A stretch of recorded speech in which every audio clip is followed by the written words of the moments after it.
Muchas gracias por la invitación. Vamos a aprender un poco de la clínica de estos dos síndromes. Lo que sabemos que son dos síndromes de malformaciones múltiples y que cada uno de estos síndromes se han descrito más de 100 anomalías que pueden presentarse en diferentes frecuencias. Entonces, ustedes la van a ver en la bibliografía como hay algunas patologías que se dan más frecuentes en más de un 50% de los casos, otras entre un 25-50% de los casos o menos del 25% de los casos. Entonces, cuando vemos uno de estos pacientes, ningún bebé va a tener, con estas anomalías cromosómicas, va a ser igual a otro, ¿sí? En relación a la prevalencia, como ya se habló, el síndrome de Edwards es más frecuente, se da en una prevalencia de 1 en 5.000, ¿sí? Y el síndrome de Patau entre 1 en 7.000, 1 en 10.000 recién nacidos vivos. Bueno, cuando hablamos de las características físicas, es decir, lo que nosotros describimos como el fenotipo o los hallazgos físicos, sabemos que son bebés que se desarrollan con un retraso del crecimiento intrauterino y cuando hablamos con las mamás sabemos que lo habitual es que haya una disminución del movimiento del fetal, que haya un aumento del líquido amniótico, un polidramnios, y se describen otros datos como una placenta pequeña en la ecografía o una arteria umbilical única. El peso al nacimiento en promedio es de 2,240 kilos, ¿sí? Y persiste ese retraso de crecimiento, se caracterizan lo habitual por un importante retraso del desarrollo, lo habitual es que los bebés tengan una hipotonía muy marcada, pero luego se va a desarrollar una hipertonía con ciertas características como contracturas articulares que vamos a ir viendo. Las anomalías craneofaciales más importantes nosotros las describimos como para los estudiantes, es decir, como una malformación de la conformación del cráneo que se describe como dolicocefalia, que es un alargamiento del diámetro antero-posterior con una parte del occipucio bien prominente y un diámetro bifrontal, es decir, la frente muy estrecha.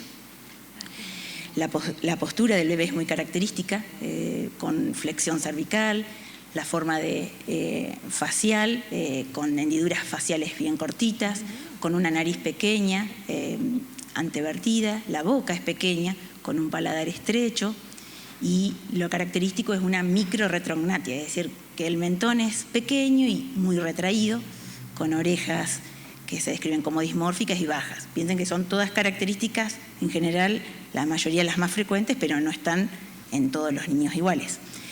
Las características osteoarticulares, muy característico es la postura de las manos, donde hay una superposición de los dedos, principalmente del segundo dedo sobre el tercero y del quinto sobre el cuarto. Las uñitas son muy pequeñas, que nosotros las describimos como hipoplásicas o uñitas profundas. La forma de los pies, ustedes van a ver que tienen un calcáneo bien prominente, redondeado, que lo describimos como pies en mecedoras, o la postura de los pies en equinovaro, piebot, la pelvis muy chiquita, pequeña, con limitación de la apertura de la abducción, y las características de contracturas articulares, ¿sí? Que se ven específicamente en codos, en pelvis, en rodillas, en pies. En el tórax se describen la forma del esternón, el esternón es cortito, con una separación más amplia de las mamilas, lo que describimos como hipertelorismo, y a nivel de pared abdominal puede presentar hernia umbilical o hernia inguinal, y genitales en los varones, criptorquidia o clítoris prominente. Estas son las manifestaciones externas o el fenotipo que vemos al examen físico. Después, las malformaciones internas en la trisomía 18 característicos son las cardiopatías congénitas, que están presentes en el 85% de los pacientes. La más frecuente es una comunicación interventricular, que se da en el 75% de los casos, pero se describen múltiples anomalías, como comunicación interauricular, un ductus arterioso persistente, anomalías en las válvulas o otras cardiopatías que son más complejas. Después, otro sistema que está muy frecuentemente afectado es el sistema urogenital, que está presente estas alteraciones en el 50-60% de los chicos, con un riñón en herradura o un riñón en otra ubicación, un riñón ectópico, con riñones poliquísticos o hipoplásicos, malformaciones en las vías urinarias, uréter doble o un aumento de hidronefrosis, criptorquidia, quistes en ovarios o hipertrofia de clítoris en nenas. Y a nivel del sistema nervioso central, se describen en el 30% de los casos distintos tipos de malformaciones como hipoplasia o agenesia del cuerpo calloso, hipoplasia del cerebelo, hidrocefalia y otras malformaciones descritas a nivel de gastrointestinal, que es un sistema muy frecuentemente afectado, como donde podemos tener atresia de esófago, con o sin fístulas, divertículos de Meckel, malrotación intestinal, atresia o imperforación anal, estenosis pilórica, páncreas ectópico, es decir, en otra ubicación, hernia diafragmática. ¿Alguna pregunta? Me van interrumpiendo si no quieren saber algo que no se entienda lo que digo. Después pasamos al fenotipo de trisomía 13. También se caracteriza por déficit de crecimiento, no tanto como la trisomía 18, el peso al nacimiento es de 2.600 gramos y el crecimiento sigue un promedio de perímetro cefálico, de peso y talla, siempre por debajo del percentilo más bajo, el percentilo 3. Se caracterizan por muchas dificultades en la deglución, con severo retraso del desarrollo, hipotonía, hipertonía, y en la trisomía 13 son muy característicos los episodios de apnea central. Dentro de las anomalías craneofaciales, es decir, el fenotipo que nosotros describimos, lo característico es una microcefalia que es moderada, con una frente muy característica que se denomina inclinada, es decir, una frente muy empinada, con fontanelas y suturas amplias. Una característica es la presencia de anomalías en el cuero cabelludo, que se denomina anaplasia cutis, o la presencia de angiomas en la frente. Y a nivel oftalmológico, el menor desarrollo del globo ocular o la ausencia del globo ocular, la microoftalmía o anoftalmía, que puede estar presente en un 50% de los casos.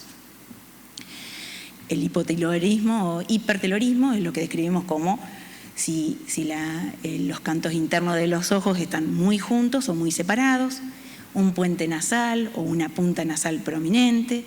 Y otra característica muy frecuente en la trisomía 13 es la fisura del labio y o paladar, que se da en el 60-80% de los casos. También la micrognatia, es decir, un mentón más pequeño, las orejas malformadas y bajas, el cuello corto o un repliegue cutáneo nucal.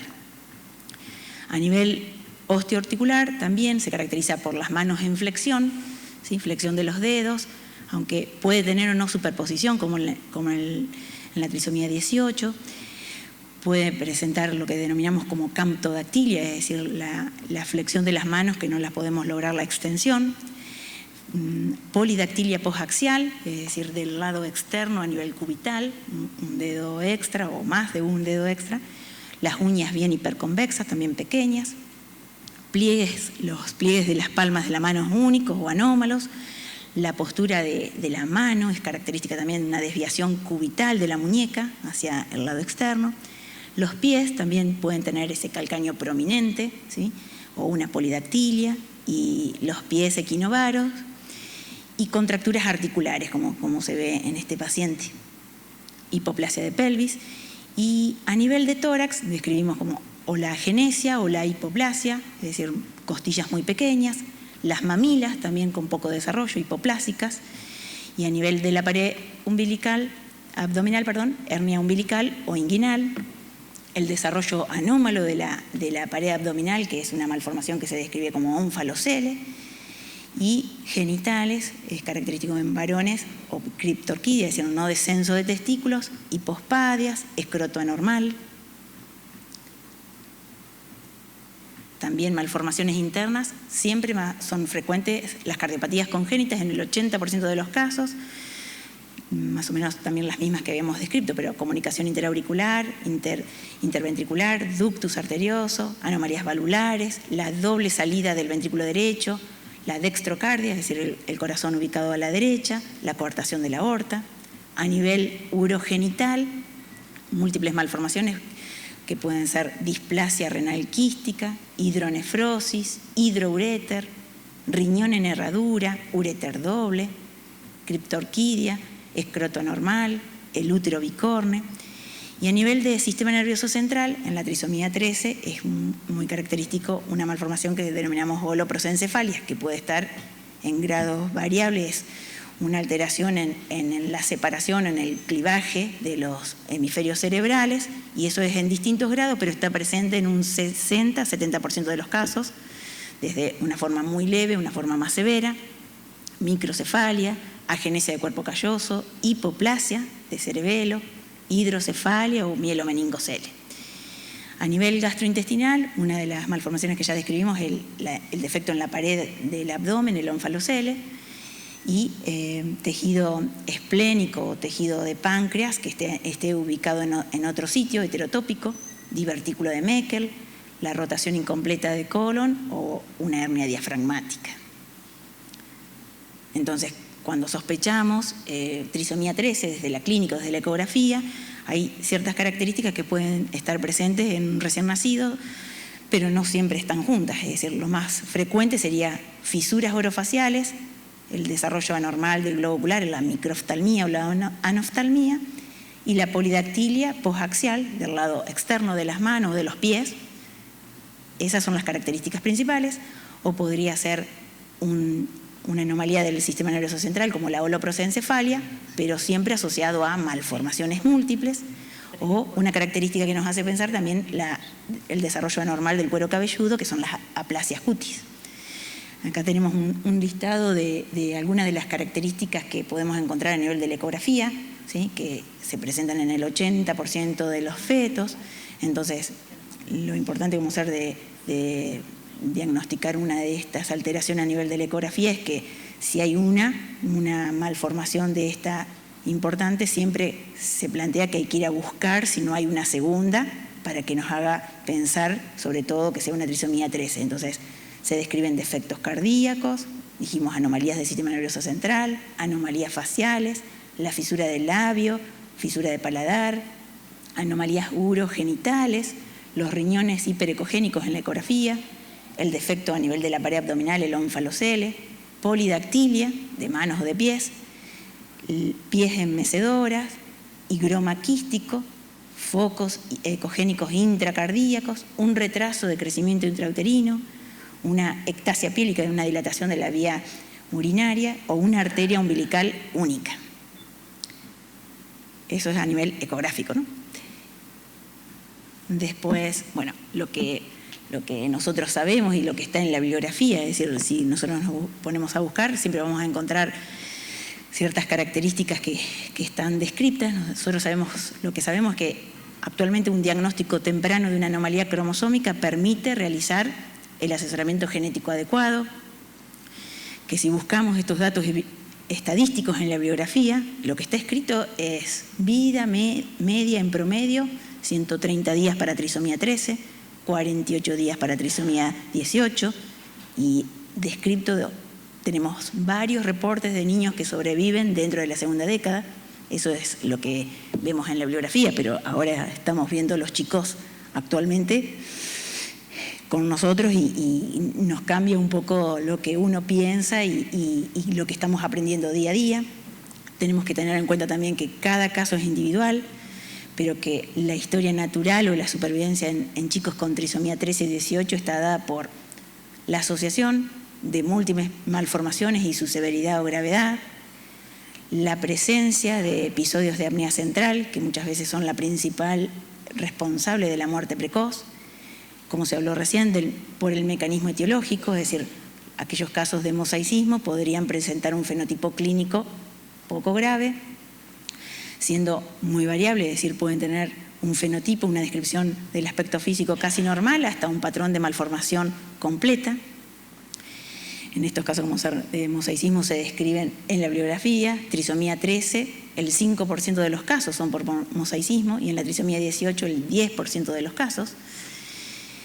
También sabemos que ha cambiado mucho la historia natural o supervivencia de estos chicos, pero gracias a los avances tecnológicos y a los cuidados que se reciben en servicios de unidades intensivos de neonatología, que mejoran mucho la supervivencia y la calidad en chicos, no solamente en estos síndromes, sino en chicos con prematuridad extrema o patologías o síndromes graves.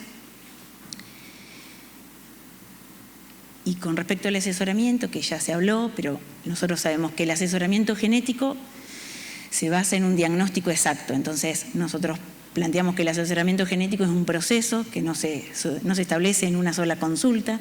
Entonces, se va a plantear desde la realización de la historia clínica, la genealogía, como es el árbol genealógico, como los datos o antecedentes familiares, el examen físico que describimos recién, y por supuesto, sí o sí, la confirmación de la anomalía cromosómica mediante el estudio de cariotipo, para determinar exactamente cuál es el mecanismo, si es una trisomía libre, si es una translocación, si es un mosaicismo. Y nosotros tenemos que tener en cuenta que se requiere informar a los papás, a los padres, de la sospecha clínica de una anomalía cromosómica desde el primer momento. Piensen que todo este proceso de llegar al diagnóstico no va a ser de un día para otro, entonces tenemos que plantear lo que sospechamos, tenemos que transmitir el diagnóstico con un vocabulario claro, comprensible, dar información acerca de la patología, de los estudios que realizamos, de las posibles complicaciones y evolución, de lo que ya se habló, y del pronóstico de vida y el pronóstico funcional de estos chicos también. Y todo este proceso es importante para decidir actuaciones en común, es decir, tenemos que trabajar en equipo, padres y el equipo médico. Entonces vamos a definir qué intervenciones o qué no intervenciones vamos a realizar ante ciertas situaciones críticas, es decir, si el paciente presenta una apnea, un paro cardiorrespiratorio, que se puede hablar con anticipación qué vamos a hacer, cuál va a ser la conducta a seguir, qué reparaciones quirúrgicas vamos a hacer, es decir, muchas de esas reparaciones quirúrgicas son paliativas, pero cuáles vamos a poder hacer para cardiopatías, para fisuras labiopalatinas. Y por supuesto el asesoramiento genético va a ayudar a plantearlo del riesgo de recurrencia para futuros embarazos en estas parejas, según el mecanismo responsable, y lo importante de plantear el trabajo interdisciplinario con otros especialistas. Esto es más o menos lo que planteamos, porque es decir, no lo ve un solo médico, son pacientes que requieren muchas valoraciones, muchos médicos especialistas, desde en primera instancia el cardiólogo. Es decir, el que tuvo contacto primero con esta pareja seguramente fue el obstetra y el ecografista, el genetista, el neonatólogo al nacimiento y el pediatra, el neurólogo, el oftalmólogo, el otorrino, el traumatólogo, gastroenterólogo, nefrólogo, es decir, todas las especialidades, pero por supuesto trabajar en conjunto con el grupo de terapias de estimulación, ¿sí?, para siempre mejorar la calidad de vida de los chicos. Es decir, que para los futuros médicos y médicos jóvenes, es decir, no hay ninguna especialidad que quede fuera de conocer a estos pacientes. Bueno, esa es la última.